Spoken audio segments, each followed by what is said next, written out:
and expertise. And that evolved into the Croaky blog. And then in 2015, we had a small grant from the Walkley Foundation to set up as an independent website, and then just evolved over time since then. But so our focus really is on health equity. So we're very much about health, but we probably cover it in different ways to a lot of mainstream media organisations, where health and healthcare are often used interchangeably, which is entirely problematic. So we're very focused on health, which means, healthcare policy, of course, is very important, but health in all policies is really important for health and well-being, and thinking about health and well-being not only of people, but communities, societies, environment, planetary health, etc. So it's a very sort of comprehensive and holistic approach to health reporting, and therefore we're a very multidisciplinary lot at Croaky. We welcome many disciplines in contributing to our work.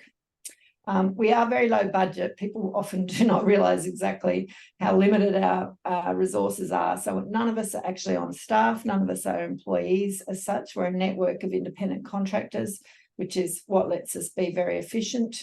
We can draw on a wide range of people. We do rely a lot on academics contributing, as part of their day job, or people working in NGOs as well. We might commission them to do articles, or they may pitch ideas to us. So we're a collective sort of project, you could say. It's a different operational model as well from conventional newsrooms.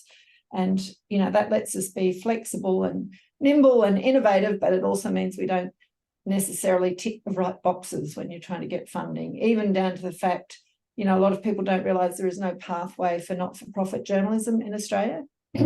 As much as we advocate for this to government, because we think it could solve a whole lot of problems, to set up as a not-for-profit public interest journalism organisation, you have to twist yourself into whatever box seems to fit most. So we are an advancing health charity.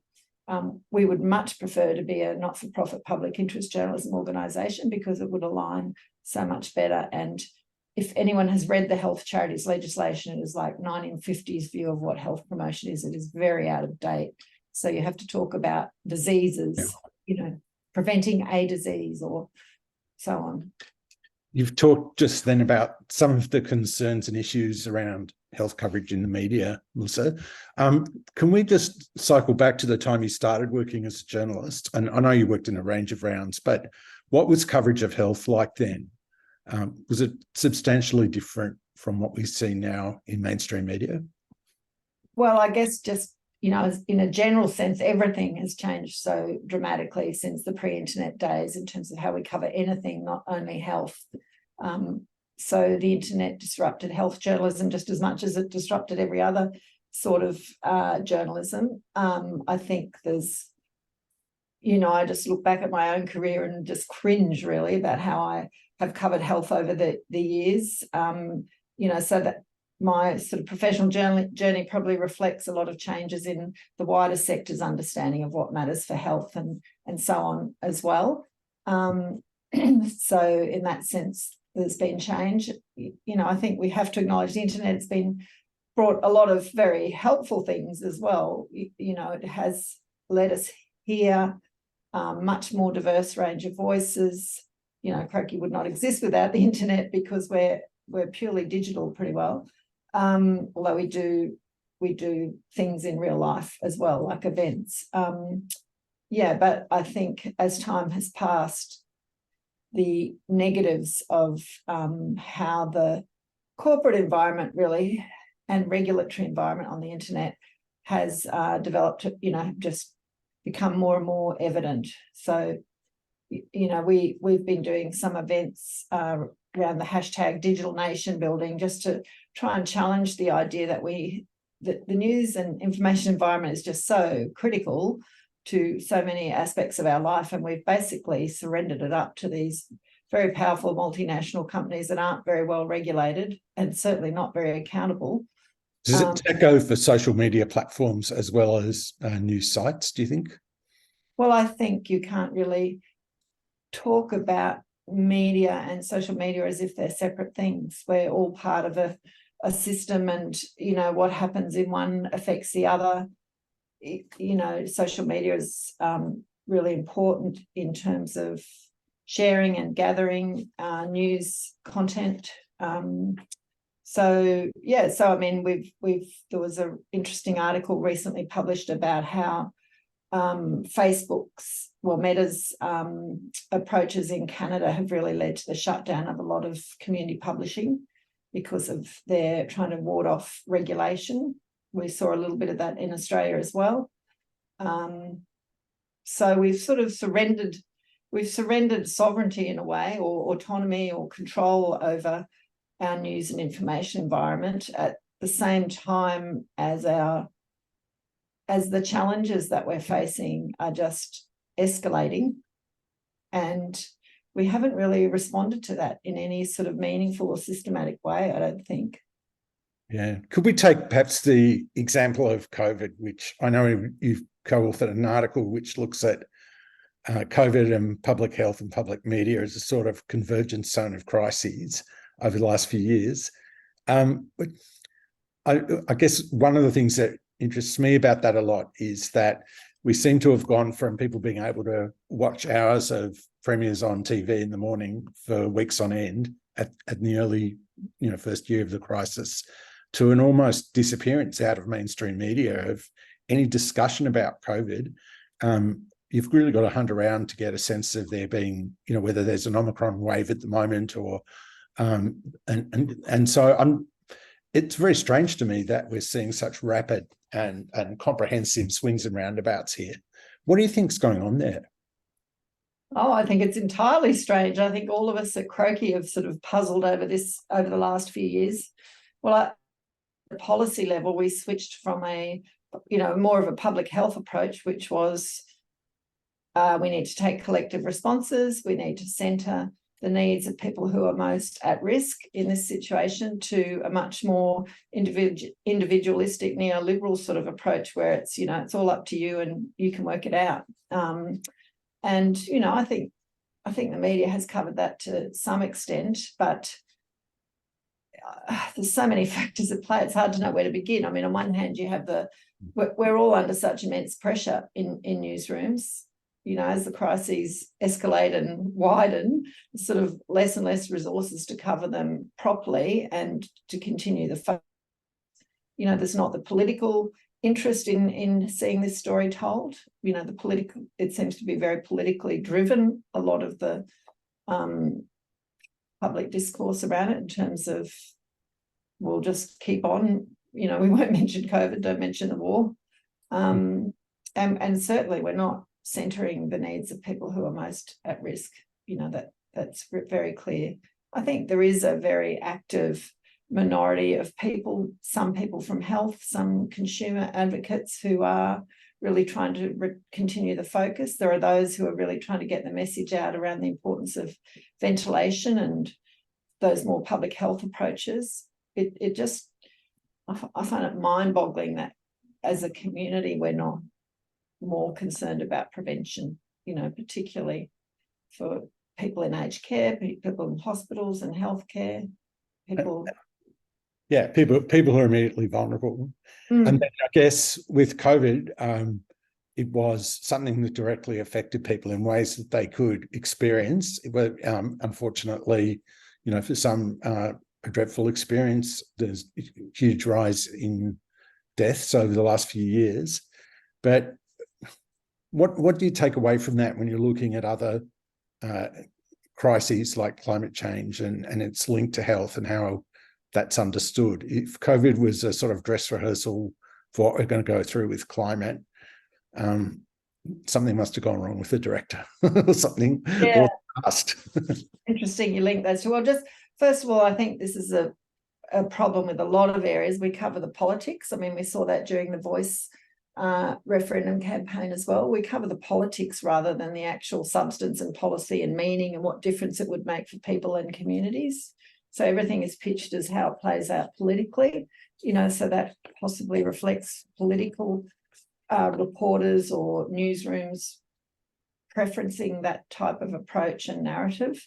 Yeah. It's immensely frustrating when you're a public health journalist to see you know, insiders or programs like that, just so obsessed with the politics and not actually getting on people who understand the content and the issues.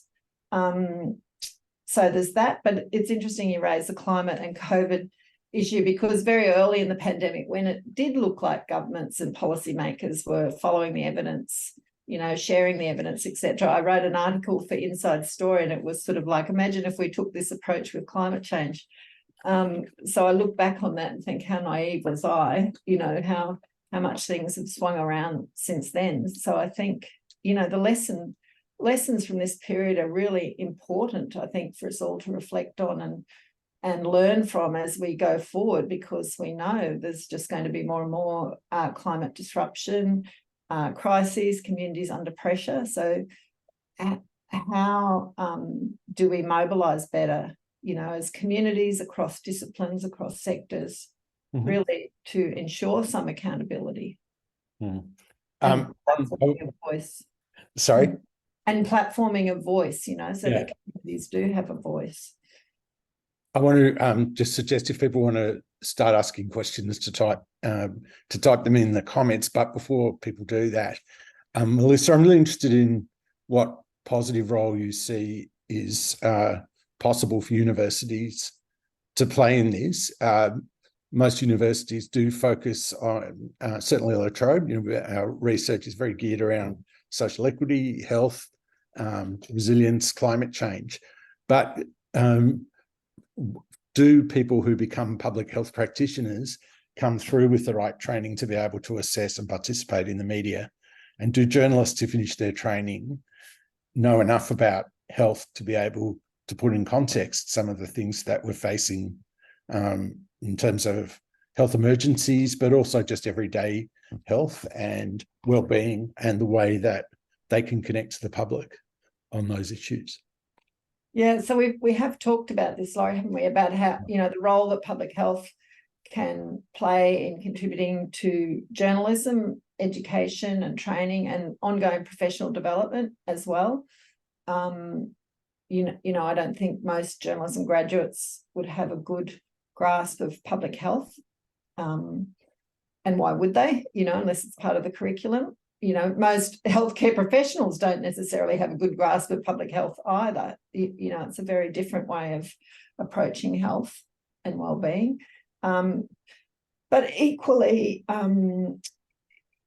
you know, so it's public health contributing to journalism. But yeah, definitely. I mean, advocacy is well recognised in the public health toolkit as very important. But I think where public health hasn't quite moved yet is sort of seeing itself as actually having a role in public interest journalism, you know, as an active contributor and player. I mean, some people do. Obviously, the people involved with Croaky do, you know, and I really take my hat off to those very busy public health practitioners and academics who contribute to Croaky, you know, recognising the importance of that. But, you know, a large volume of our work at Croaky is pro bono. So, you know, they're all doing this on top of very busy jobs. We're not doing it in a sustainable business model at Croaky. Our you know, this year we have operated on a month-by-month basis, and our sustainability is constantly under threat. So, you know, it's not like we have good structures and systems to support this. So I think there's really a great opportunity for universities to be considering their role in this space. And, you know, to shout out, there are some schools of public health that support Croaky. I don't think there's any journalism schools that support it, which is a shame. You know, there's great potential there. There could be some mutually beneficial arrangements. We do occasionally take students, you know, work with students. For example, I work with global health students at University of Sydney. They do some projects with us. But yeah, I think it's around reconceptualising. But, you know, journalism has often been perceived as a very individualistic practice, whereas really, you know, we've reconceptualised it as a multidisciplinary collective effort, and where public health and particularly, you know, Indigenous knowledge and health expertise is a really important contributor. Yeah. You mentioned Indigenous knowledge, and I wanted to ask your views about health communication in the Indigenous context, and what is the state of that, if you like, as a discipline or an area, people being able through health comms to be able to translate research effectively to groups, whether they're Indigenous or teenagers or older people who are wanting to stay fit, or people who are tossing up whether to get the next COVID vaccine? Well, I guess there's two things that spring to mind there, which is COVID, early in the COVID response, before it was sort of the laissez-faire response, when the Aboriginal community control sector was empowered and funded to do very effective, tailored health communications, involving communities with and to communities, that was very effective. I think the stats are pretty well on the record at that stage of the pandemic, that whereas in North America, for example, death rates were much higher amongst First Nations people. In Australia, they were lower. And I think that was, not purely, but a large reflection of very effective tailored health communications. And in terms of knowledge translation research impact, Croaky has two arms. We have our journalism arm, and we have Croaky Professional Services, which is providing consultancy. I mean, it still has to align with our mission, but it's really about helping to fund our journalism. We did a Croaky Professional Services project with the Lowitja Institute around Indigenous knowledge translation, so people can find that publication on our website if you're interested. And I think, some really fantastic stories there about what are the elements of effective knowledge translation. So that's getting away from the journalism in a sense, but, health communications is a really important part of the news and information sort of ecosystem. If we look back 40 years before the internet was a thing, Australia was regarded back then as having some of the best public health communication on the AIDS crisis. And I'm just wondering because I think that's a period where you would have been in the very early stages of your career as well. I remember. Yeah. Can you reflect a little bit, Melissa, just on what do you think led to that being relatively successful at a time when, say, in the USA, it seemed like the message was not getting out about what people had to do to stay safe in what was an absolutely terrifying health crisis? Well, I know when people tell the history of Australia and HIV/AIDS, a lot of credit is always given to, various health policymakers and ministers, Dr. Neil Blewett, for example.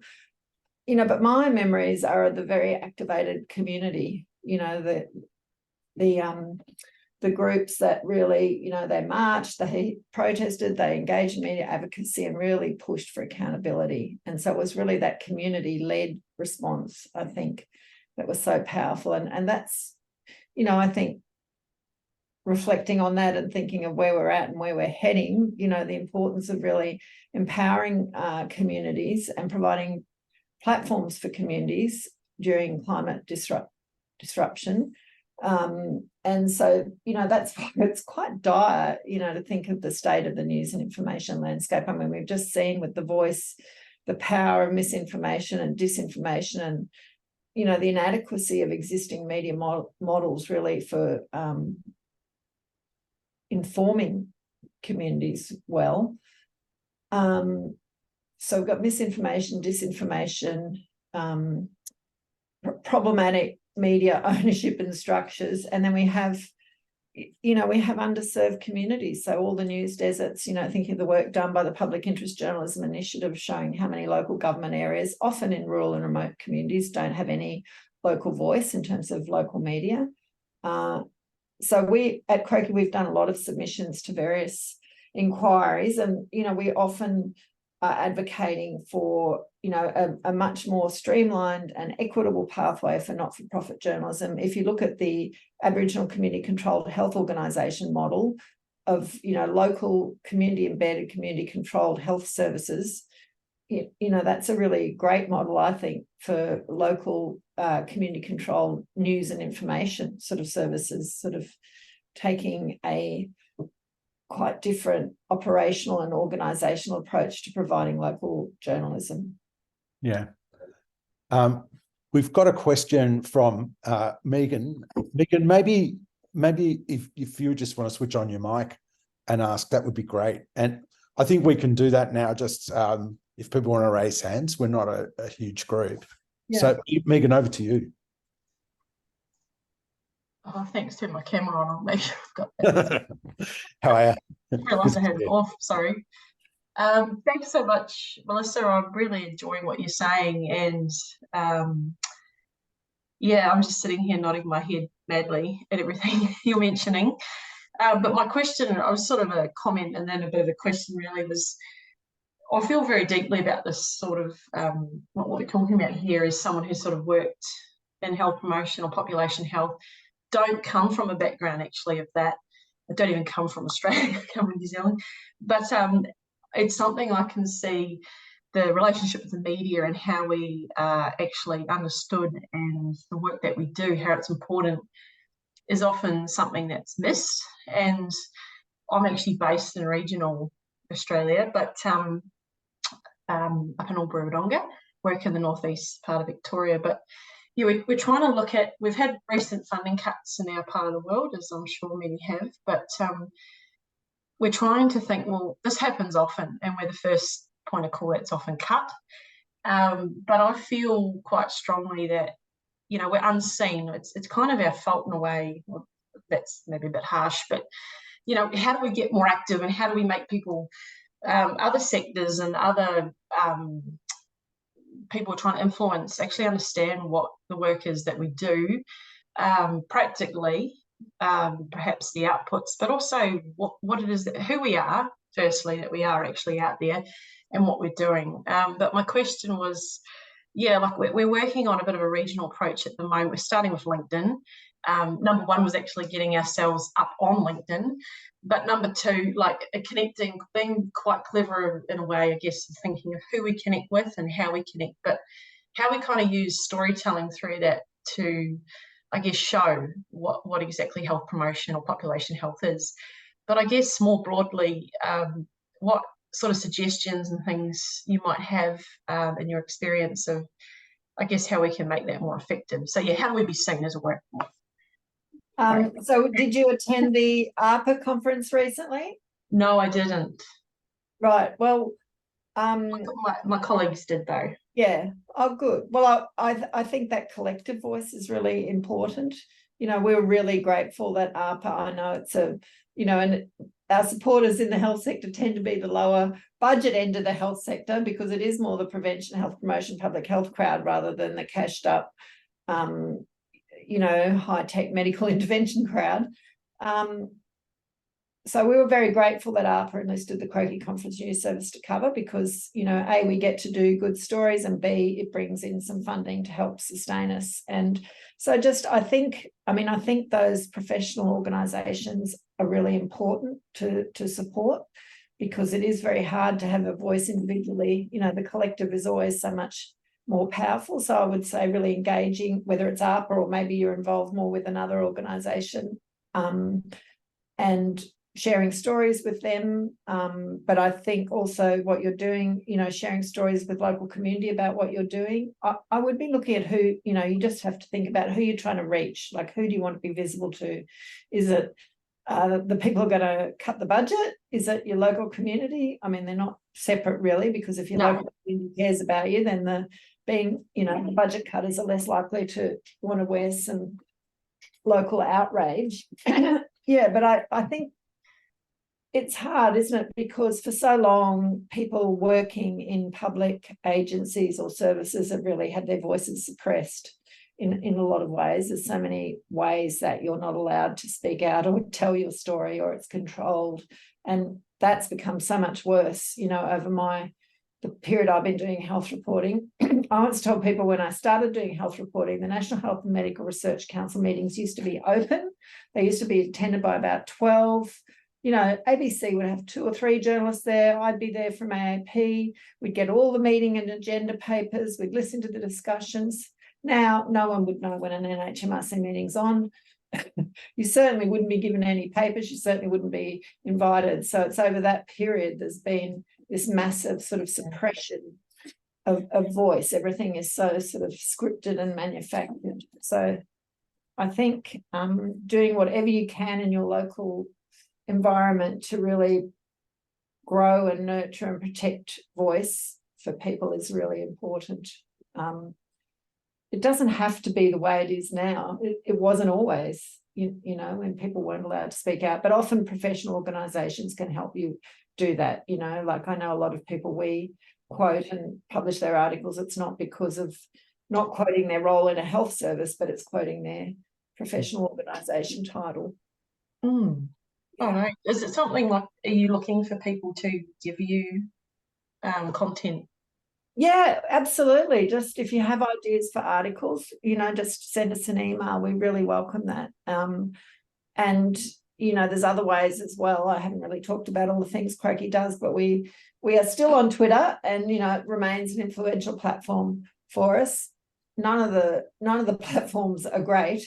You know, that's what I'm sort of getting at with, we need a digital nation building project. We need to have platforms that do actually centre the public interest. But, you know, in the meantime, Twitter, we have an account, We Public Health, which is rotated every week, a different guest tweet, and we do an article out of it. So that's an option as well. I know Victorian Healthcare Association is going to have it shortly to be talking about 50 years of community health in Victoria. So you know, things like that you can do as well.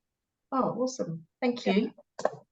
Good. And I've put the Croaky URL up there for, which I should have done at the start. Sorry about that. But Megan, thanks for that. Just taking up one of the strands of what Megan said about a LinkedIn group. I noticed when the long COVID parliamentary inquiry was held and submissions were coming in, that that there was one particular group. It was women who were trying to deal with long COVID, trying to get resources through their Facebook group. And while obviously a lot of misinformation courses through the veins of Meta or Facebook or wherever on social media, Melissa, do you think these kind of groups actually can function within the confines of a platform like that, and that they can actually offer meaningful support? And you know, I guess another version of that was people a few years ago who had COVID symptoms for weeks after the virus was no longer detectable, ending up as identifying as long haulers and putting pressure through social media on the medical fraternity, who were overall dismissing the idea that anything could be wrong with them a few weeks after they got COVID. And that actually is a story about social activism on social media leading to the definition, like, we don't want to claim it's completely defined now, but the recognition of this long COVID phenomenon. Yeah, absolutely. I think it is a confusing and fragmented space now, though. I think, you know, for everyone, first of all, rushed off to Threads and Mastodon, and some people are on Blue Sky as well. So it is increasingly difficult to have, there's no sort of one platform that you can use. It is about horses for courses, trying to think about what you're trying to achieve and who you're trying to reach. I mean, I try and post on most places, but really I'm only active on Twitter in terms of engaging and monitoring very closely, just because apparently there's only 30 hours in the day or something. We could do with so many more. Yeah, so it is really just about, I think, being clear about who you're trying to reach. I mean, what I used to love about Twitter is that it just completely splintered silos, that you weren't just speaking to a defined group like you are on LinkedIn. You could reach anyone anywhere potentially, or more importantly, you could hear from anyone anywhere. It's less useful like that, but it's still, I think, better than some other places in breaking down those silos. I find Twitter lists very useful still. Even though the algorithms are becoming less helpful. Yeah, so absolutely. I think, connecting and collective action, mobilising, that's just so important. And I think for Megan and other people working in and with communities, developing platforms for community voices is so important as well. Because, I mean, mainstream media just has less and less capacity to cover or to provide a platform, and a lot of it can be done locally as well. I mean, I look at where I live, and I look at different Facebook groups to try and find out what's going on. There's very little accountability journalism locally, though, which is, local government is such an uncovered area in terms of accountability journalism. And I guess the that's where the news desert phenomenon is really hit hard, whether it's my municipality in northeast Melbourne or the small towns and even larger towns now that don't have anywhere which is communicating anything about what's happening at council. And so a whole layer of information and accessibility to things that are going on and advertisements that would actually show you where things are locally, health services, etc., has all disappeared. I know I'm getting a bit gloomy about Australia, but I did want to ask you about examples that you might be aware of where the public health media nexus is a bit in better shape than Australia. Are there any examples of countries that are doing things better and that we might be able to adapt ideas from here? Well, I think in terms of not-for-profit journalism, North America has done much better at supporting that, to the extent that they have, national sort of sector fundraising campaigns. So it's very hard for Croaky to raise any funds. But if there was a really effective industry-wide campaign for not-for-profit or independent media, that would be something very helpful. So they have much more runs on the board in the States over a much longer period. It's not just the big, well-known not-for-profits, but, smaller ones as well and very specific ones as well. I'm really grateful for the not-for-profits around the place, like Health Policy Watch and Inside Climate News, that are covering specific issues. And, Croak is based in Australia, obviously, and we try and do health local, national, global because it all links up. But, we're just really scratching the surface with our limited resources. So, it's really terrific being able to access others in the field and link up with them. I mean, in Europe, they also do a whole lot of grants, to support public interest journalism. So there are good policies and practices elsewhere. And I know this government, Michelle Rowland, has a stated commitment to increasing media diversity or supporting it, but it's very slow coming. There have been some positives. They put money into setting up the Local and Independent News Association. So that's great. I mean, we would have loved to have seen a peak body for not-for-profits to grow that sector, but, LENA is, it's really good to have them. It helps us. And, speaking of those small operators in country towns around the country that are members of LENA, I think they're getting a lot of benefit from that. But yeah, we're a long way from having media policy that is good for health. For health equity. Yeah, for health and health equity, and even thinking about it in those terms. And the sort of intersections between the push to regulate the digital platforms and media policy and public health. And we haven't, I don't see at any government level that we've really thought that out and are taking a systematic approach to any of those issues. We might have little things happening here and there, but it's not in any sort of comprehensive approach. And there's some good people in public health thinking about those issues, but there's a need for a lot more, I think. And that was my next question. Do you find yourself in the work that you're doing, and do you have, in fact, a readership that includes a lot of public health practitioners? Do you find yourself forming groups or discussions or swapping notes or collaborating on ideas about how to improve health equity through both public health practice and media? Oh, definitely. I mean, one of the things we do occasionally is host a webinar, and we do those as acts of journalism in terms of bringing people together, having a conversation, writing it up to share it in that way. So we've definitely done a number of them. As I mentioned, we did some around digital nation building. We developed a draft set of principles around, what our digital news and information environment should represent. So, just sort of starting those conversations, I think that's where we can have a role, and I guess in that sense, in that we bridge a lot of spheres. So it's that connecting up role, I think, that can be helpful as well. We've got time for one or two more questions if people want to put their hand up now. Are you optimistic? Is there anything you're optimistic about when it comes to? I'm not trying to sugarcoat what's happening in the world at the moment. But what are the things that do give you hope in the arena that you're in at the moment?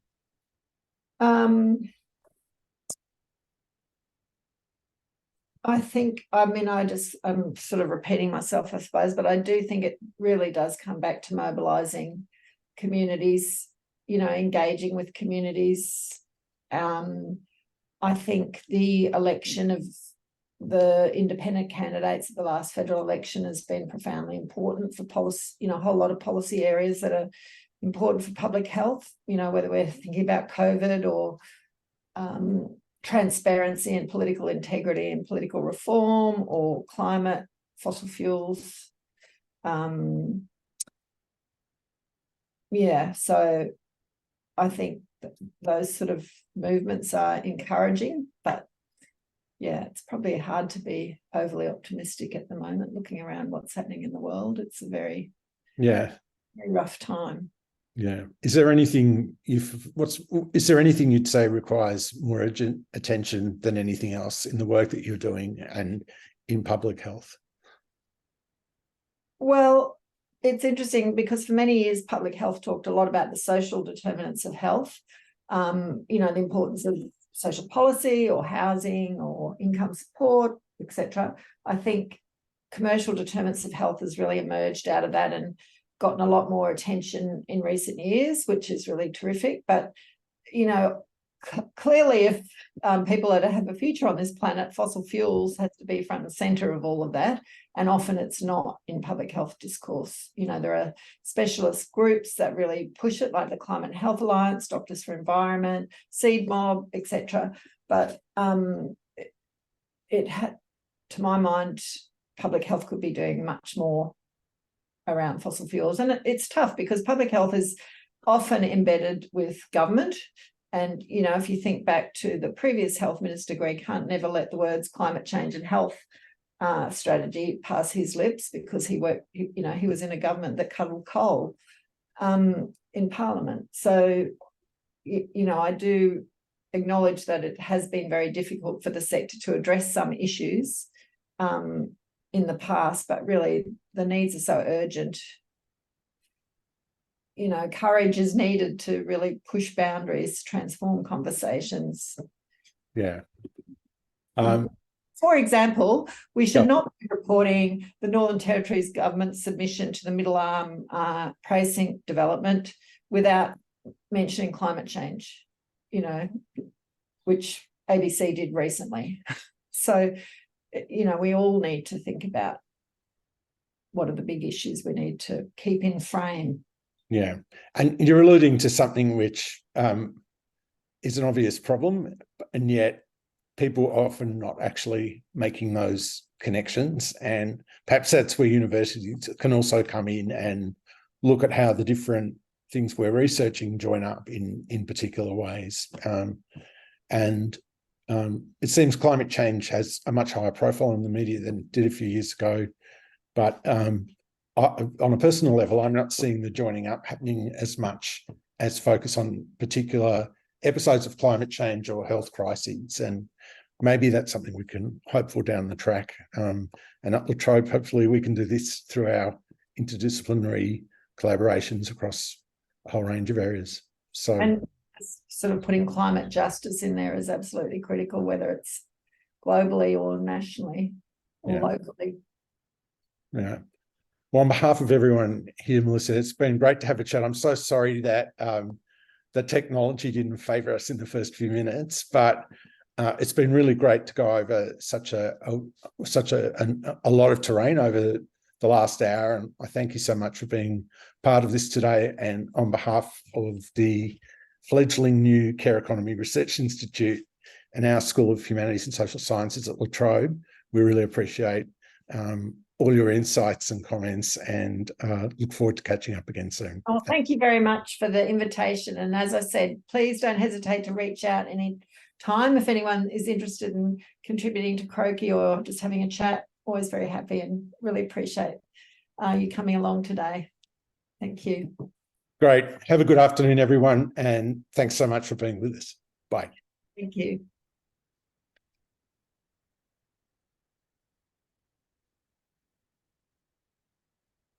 Oh, I'll just stay on Laura in case she had any feedback. Yeah.